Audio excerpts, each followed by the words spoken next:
Hello friends, నేను మీరు Ahmed Pasha. Welcome to the media report. తాడిపత్రికి వచ్చినాము. పెద్దారెడ్డి గారితో మాట్లాడుకుంటే బాగోదు. ఈరోజు పెద్దారెడ్డి గారి ఇంటి దగ్గర ఉన్నాము.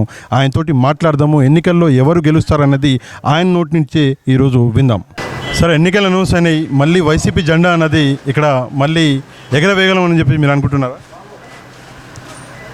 ఇక్కడ వైఎస్ జగన్మోహన్ రెడ్డి ఈ పార్టీ వచ్చిన తర్వాత సంక్షేమ బాటలో నడిపడం జరిగింది. రాష్ట్రం అంతా పేద ప్రజలంతా సంక్షేమం అభివృద్ధి రెండు కూడా సమానంగా జరిగినాయి. అందువల్ల ప్రజలంతా కూడా మాకు మద్దతు తెలుపుతున్నారు. మేము ఇక్కడికి వచ్చిన తర్వాత ఇక్కడ ఎమ్మెల్యే అయినాక ఈ ప్రభుత్వంలో ఎక్కడే కానీ క్రైమ్ రేట్ కావచ్చు, అభివృద్ధి కావచ్చు, ఏదైనా కానీ ప్రతి వ్యక్తి కూడా స్వేచ్ఛగా ఎవరు వ్యాపారాలు వాళ్ళు చేసుకునే పరిస్థితి ఈరోజు తాడిపత్రిలో ఉంది. ఇదే మా అజెండా కూడా.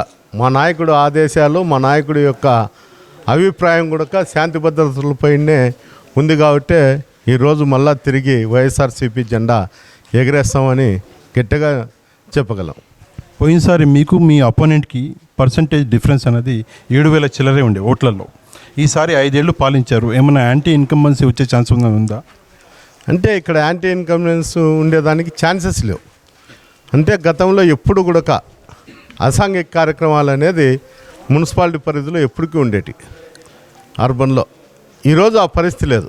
మటకా లేదు, గ్యామ్లింగ్ లేదు, ఎక్కడ పికెటింగ్లు కూడా లేవు. పోలీస్ పికెటింగ్లు అంటే ప్రతి వార్డులో కూడా పోలీస్ పికెటింగ్లు ఉండేటివి.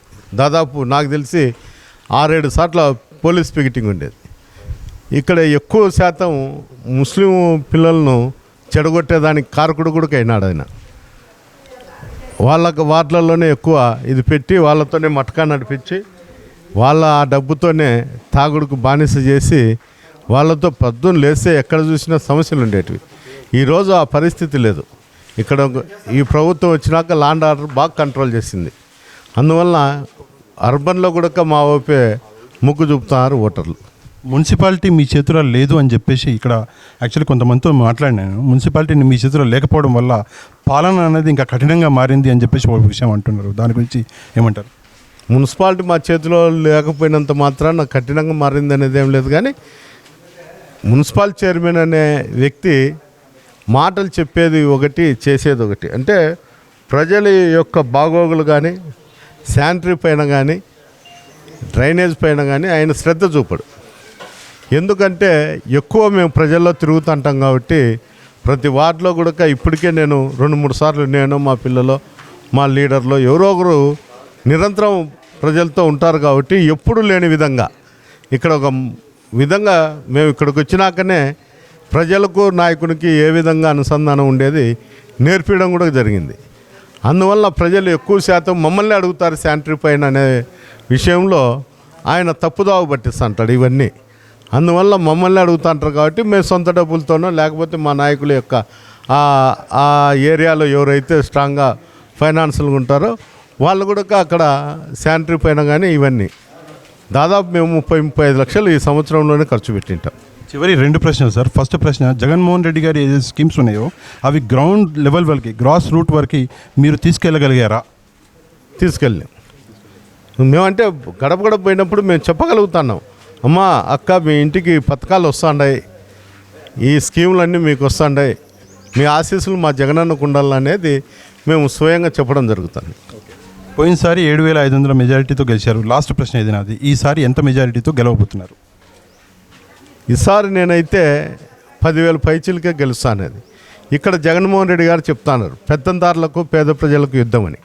ఇక్కడైతే అసంఘ కార్యక్రమాలు నడిపేటటువంటి నాయకులకు పేద ప్రజలకు మా మధ్యనే ఇక్కడ నడుస్తుంది.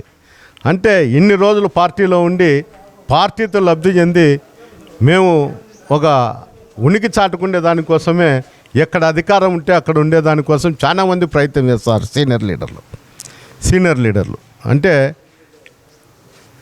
ఆ పార్టీ నుండి ఈ పార్టీలోకి రావడము, లేకపోతే కొన్ని వీళ్ళకి ఈ పార్టీలోకి వచ్చినాక సంబంధాలు ఏర్పడము, ఇక్కడ ఉండేటి వాళ్ళని తీసుకుపోవాలన్నాను.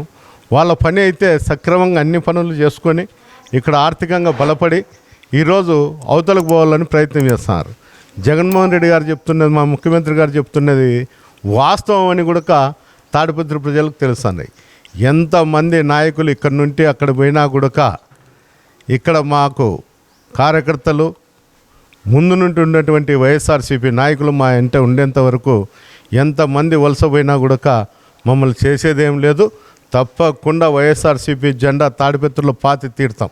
Thank you very much sir.